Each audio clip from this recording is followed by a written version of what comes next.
What is up, ladies and gentlemen? Typotnus here, and welcome back to White Knight. Now, we are just gonna see if we can go fight a match. That was so fast. Oh, that was so fast. And we're gonna go upstairs now. Wherever upstairs is. Is it this way? Can't even remember anymore. Ah, yes, upstairs.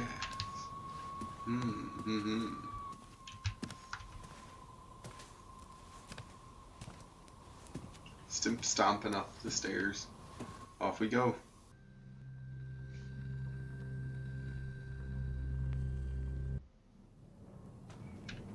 The eyebrows, they do strange things to the soul. So does the darkness. Darkness also does strange things to the soul. Hello, Sir Crane. I think I read that. That gives me the whistle. Oh no! I forgot that she was a thing.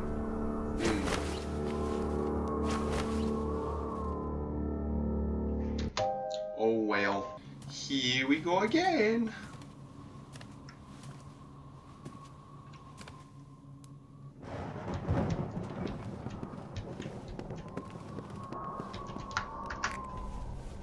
Does it just always go out up there? Right there.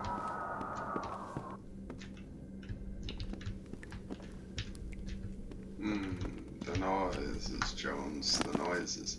William Vesper's Diary, Excerpt 6. November 21st, 1929. Tonight I again woke up with a start. It felt like there was a weight on my chest. The shadows seemed to condense more and more because of the hatred, her hatred. That wrench will never leave me in peace. Wrench? Okay. I tried to turn on the light, but the fuses tripped once again, and as I was reaching for the matchbox I keep under my pillow, I felt, dear God, I felt the tip of her nails on my arm. I screamed and fell out of bed. Then I remembered the matches I keep in the pocket of my pajamas. As the darkness that were lurking below the bed started crawling along my legs, I scratched the match, and it felt as if the room started to inflate, returning to its original size. I couldn't sleep anymore. I went to town. Once again, I had to do something. But these moments of peace are getting shorter and shorter. I'm still thinking you're the murderer, so I don't trust a word you're saying. These brandy new science books just arrived from Germany. Ooh, the German science books. That was probably terrible, and I've insulted someone somewhere. August 28th, 1904, New Vesper on Earth. William, my son, I want to be your pride. You baby. Someone told me not all babies are cute, and I was like,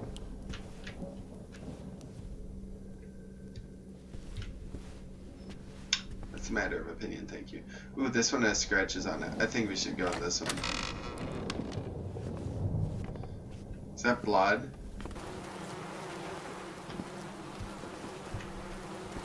Maybe I don't want to go on this one. Someone wrote a final letter and then came the dust. Ooh, that bear head is horrifying.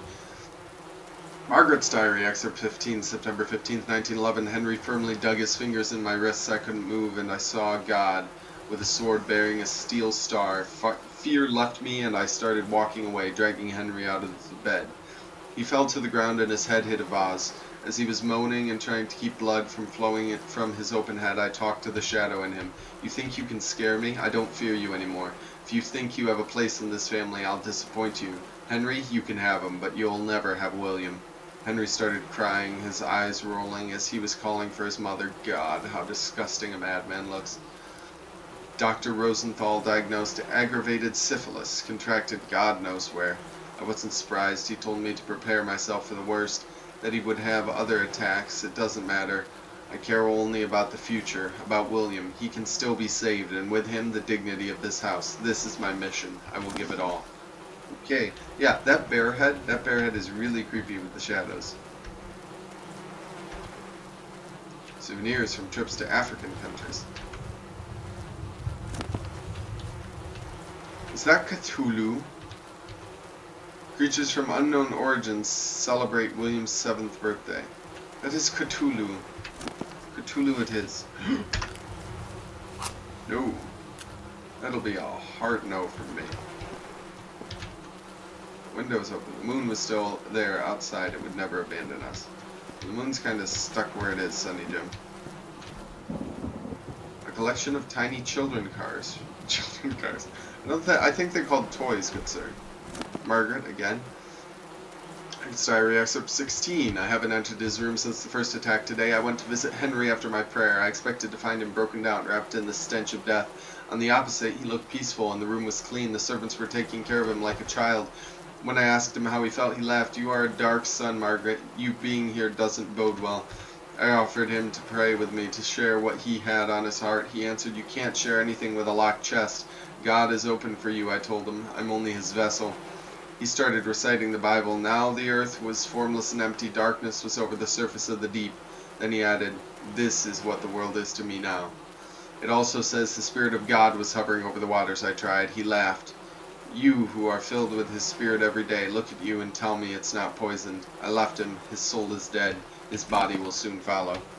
Well now, that's just impolite. All the candles had burnt out. Dang it. Did the bugs go away? That's a lot of bugs. This breathing with the light. The air was heavy. A storm was coming. Don't breathe with the light. There's bugs in the air. That's the door. Henry, June 1913. This is June, but I can't tell which day it is. I'm not only losing my mind, I'm losing my memory as well. My father left me two things. One of the biggest companies in Boston, and this disease that corrupts my blood, weakens me, and keeps me away from my family. My camera just, like... Focus. Focus, my child. When I come out of those manic episodes, I am feeling empty, exhausted, and convinced that it is only a short break before the next one. What really breaks my heart is that William sees me in this state, despite all my efforts to spare him of the worst of it. His affection for me hasn't changed, and I love him even more for that. As for Margaret, she finds me disgusting and makes no efforts to hide it from others. She's not a wife, she's not a mother, she's a wolf, only waiting to tear you to pieces the moment you fall to your knees. I'll fight to the end just to show her. Bravery is not the result of a strict education nor the legacy of a long-lost, glorious past. Bravery is facing hardships while remaining true to yourself, and I'm not lacking in that matter. I hope William figured it as well. Oh, my light's out. Poop. I need more.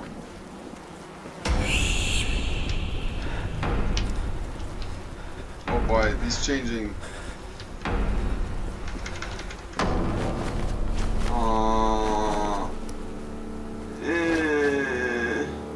That was rude. Oh, back we go. I'm checking this side first. Fall of Vesper, June 6, 1938. A landmark of Boston, Vesper had managed to navigate the waters of a collapsing economy without harm, and people thought they were made to stand the test of time. Yet today, as the American industry is recovering under the New Deal set by Mr. Roosevelt, one can hardly overlook the signs of a plummeting Vesper. Job cuts, failed deliveries, board members, resignations, unjustified foreign investments. The company seems to be falling on itself, and many long-term employees are starting to worry. As of today, William Vesper, heir and current CEO, still refuses to comment on the situation. Let us hope this is only a temporary slump. In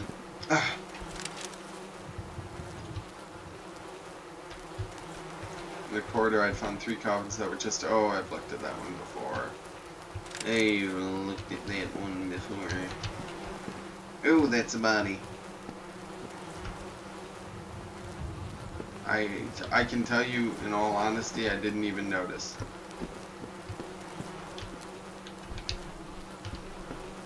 I'd like to leave now. My light's out. I don't like it. Where's about to be the Scrivener? I would prefer not to. This one looks friendly. No, it's just creepy. What's with the Cyclops? Ooh, a picture. I like pictures. Oh, who's this? Margaret Vesper. Oh, so this is Eva Mama. Eva Mama. Eva Mama, Eva Mama, Eva Mama, Eva Mama. The Vesper family was strongly bound to the textile world. A take it that's a result of them manufacturing textiles, covering the modern evolutions of fashion. From Selena to William, excerpt 5. I will always remember 1936 as the year I discovered the jazz clubs in Harlem, the Savoy Ballroom, the Radium Club, the Log Cabin, the Cotton Club, the Theatrical Grill with Ellington, Henderson, Calloway, Armstrong. But even though I date a colored man, I'm not one of them. In America, white people still hang African Americans. Roosevelt and the New Deal won't change a thing, William, because your country still tries to cure an imaginary disease by mutilating itself. One night Jim encourages me to get on the stage. I am drunk and sad, so I sing a step of folk songs from home, the same song I sang for you last time, but I improvise around the theme in a very jazzy way. After I stop, there's silence. I'm about to collapse, I feel dizzy, and suddenly the crowd bursts into applause and they go on cheering me as if they'll never stop. It's because of that song that I'm nicknamed the Little Northern Star by Armstrong. Dear old Louis, so far away today. Wow. Nice segue. I can save. There are matches. It's a beautiful day. La la la.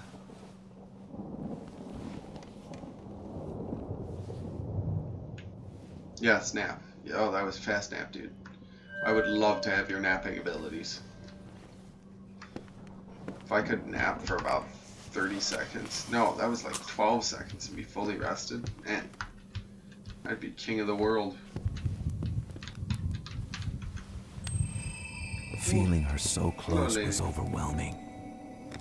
For a moment, I was a teenage boy again, witnessing a woman's magic for the first time. Alright, I'm gonna read this first. Excuse me, Selena.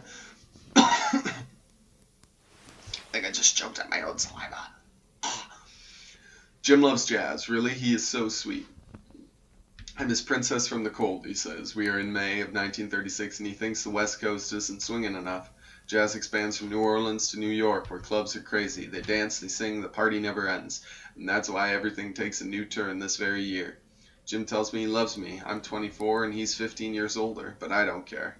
He's the first man I ever really knew. He wants to move his office to New York and to live there with me.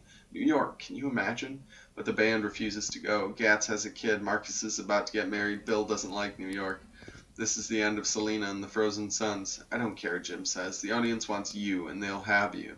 My parents disagree. If I leave, I'm not their child anymore.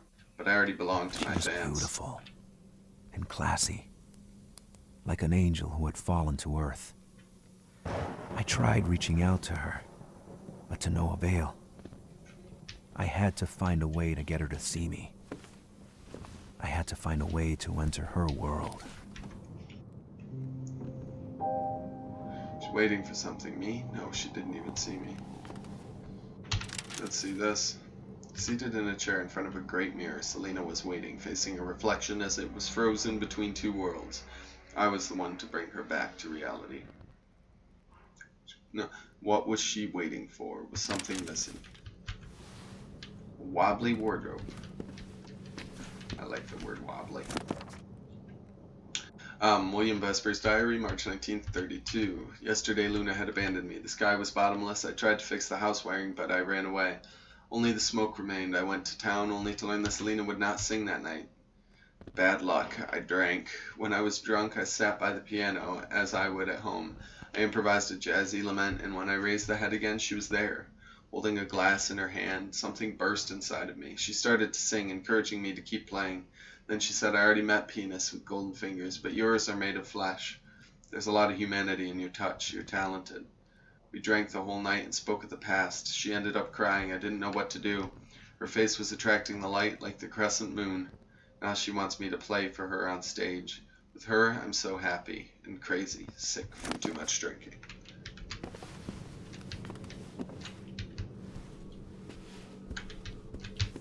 Is that matches?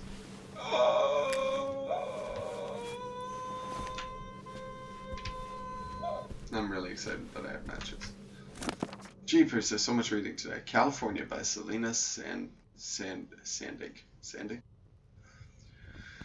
California, your salty flowers have curled my hair. There I found the key of the world that made a woman out of a girl. Dancing, I looked straight into your flaming heart of pearl. Dad, Mom, it's all true. Watch me leave through the fiery gate of the stage where I find my fate, and my songs turn the crowd mad. Miss, they shout ardently, you are beautiful. How earnestly you scare me, I say, lying. Give me more of this champagne, sparkling wine that makes me sing like a nightingale, at least free to fly. San Francisco, my skin whitens under your flashes. Let me sing your echo. Los Angeles, lead me to heaven among your angels. Pour in my glass diamonds and honey. Give me the crowd almighty like a drink of silver for my foreign lips still bitter. Nothing is too much. Nothing is like that touch. I know this is not heaven. Give me the angels. Give me the crowd. Give me the crowd. Guessing that's one of her songs. I'm not going to attempt to sing it. I don't know what it sounds like, so I just read it for you guys in poetry format. I hope you don't mind. So much poetry. Murderous origin. Is that a hat? Can I wear that? You were hoping not to meet him, but he has lovely hats. That is a top quality gentleman. If he has a hat such as that. Jeepers. Actually, no, I'm gonna check this room quick. Bit interested. Oh, it's this room. Okay. Or that hallway. Either way, that's been a lot of reading for today. And I think that's actually going to be it for me, for now. And for you guys too, because that's it for me.